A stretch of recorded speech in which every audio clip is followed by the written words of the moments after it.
Assalamualaikum dan salam sejahtera semua. Bertemu dengan saya lagi di channel Firdaus Isa. Okay guys, hari ni kita ada sebiji kereta Honda BR-V yang mana masalah dia bawa dalam kelajuan 90 ke 100. Kereta dia gigil guys. So kalau korang nak tahu untuk masalah dia, korang kena stay tune sampai ke penghujung video. Kepada korang yang mana belum subscribe lagi, saya harap korang dapat tekan button subscribe dan juga button lonceng untuk aktifkan notification. So tanpa berlengah lagi, jom kita layan intro ni dulu dan kita akan teruskan dengan pencerahan kita.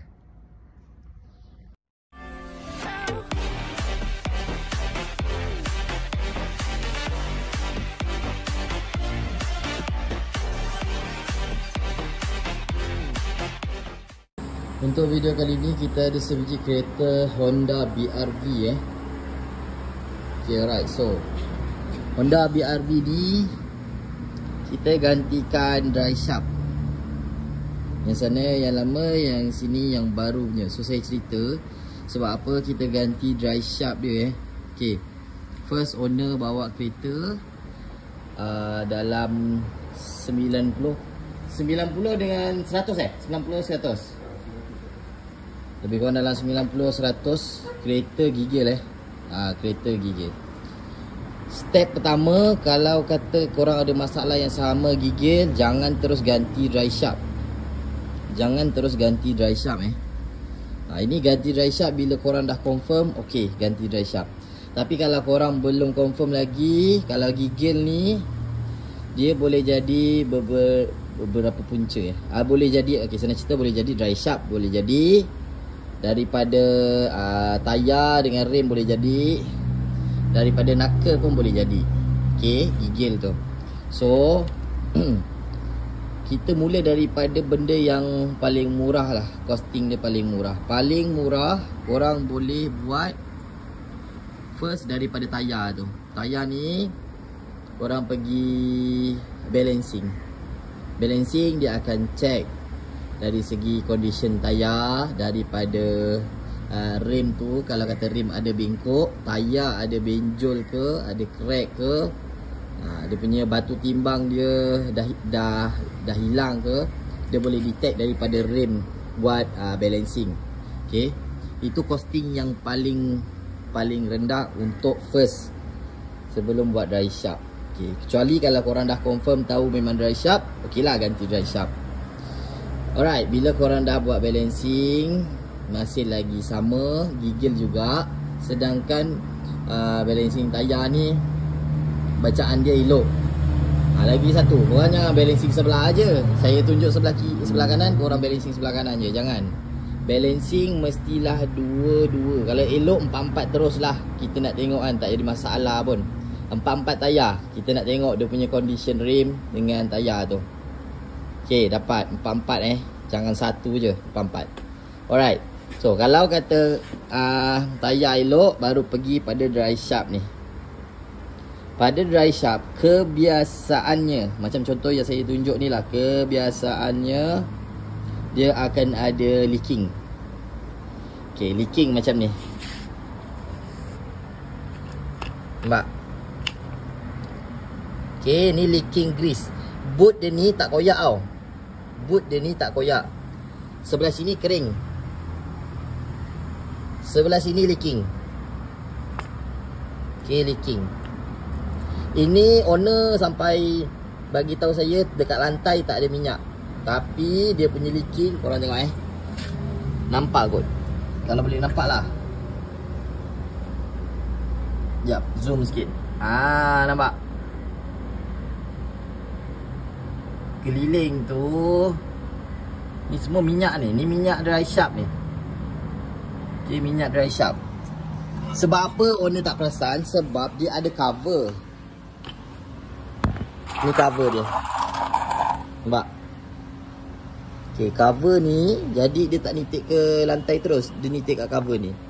Tak sempat nitik ke lantai, dia dah kering. Okay, alright. So dia dah leaking. Kalau korang tanya saya macam mana boleh jadinya leaking ni, saya pun tak tahu nak cakap. Sedangkan BR-V ni baru 5 tahun. Kereta ni baru 5 tahun. Tapi nak dijadikan bocor macam ni, saya tak berani nak cakap sebab apa. Puncanya apa, saya pun tak pasti. Tapi bila kita gerakkan ni, dia punya kepala ni kita gerakkan, akan ada angin dekat celah-celah ni, ada angin. Dekat celah-celah sini ada angin. Maksudnya bocor lah. Macam ni kalau korang ketatkan lagi klip dia ni pun tak jadi juga. Sebab apa? Okay, dalam dia ni dia ada bearing. Dalam dry shaft ni dia ada bearing. Bearing ni, sebab tu bearing ni diselaput dengan grease. Sekarang ceritanya yang buatkan dia gigil sebab grease dah keluar. Bearing dalam ni dia dah rosak. Okay, bearing dalam dry shaft ni dia dah rosak disebabkan grease yang keluar tu. So kalau kata korang masukkan grease baru, klip balik ni, klip ketat-ketat, tak kasih bocor, takkan selesai masalah. Sebab bearing dia rosak. Bearing dia pula, korang cubalah cari kalau kata yang mana cakap ganti bearing je. Kalau korang boleh dapat, korang dapatkanlah bearing tu. Tapi macam saya sendiri pun saya tak dapat bearing ni. Okay.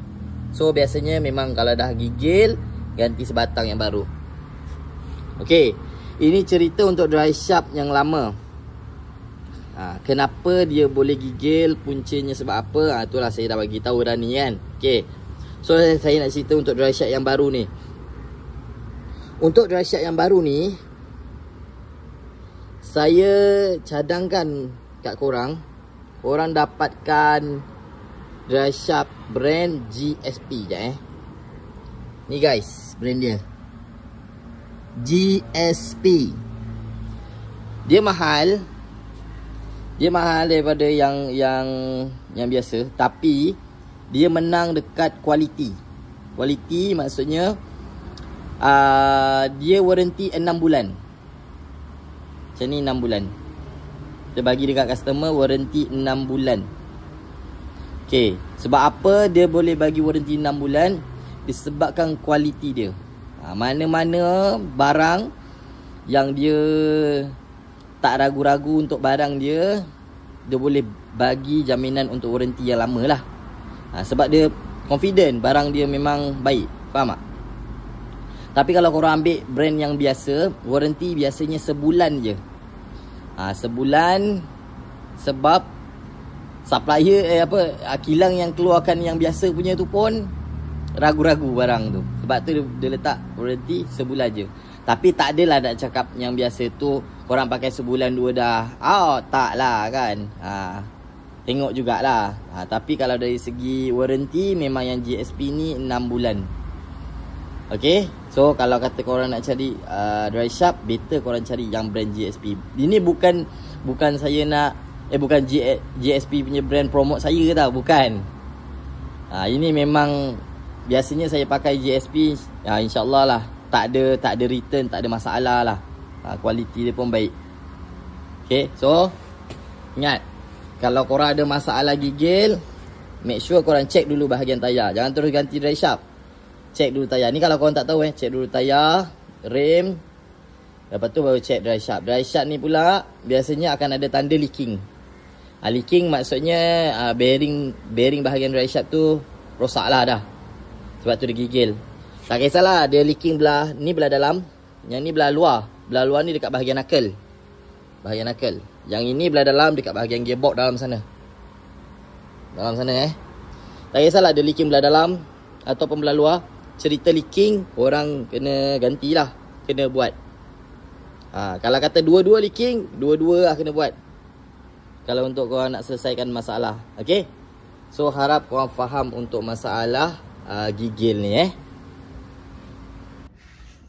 Alhamdulillah, selesai sudah pencerahan tentang dry shaft untuk kereta Honda BR-V.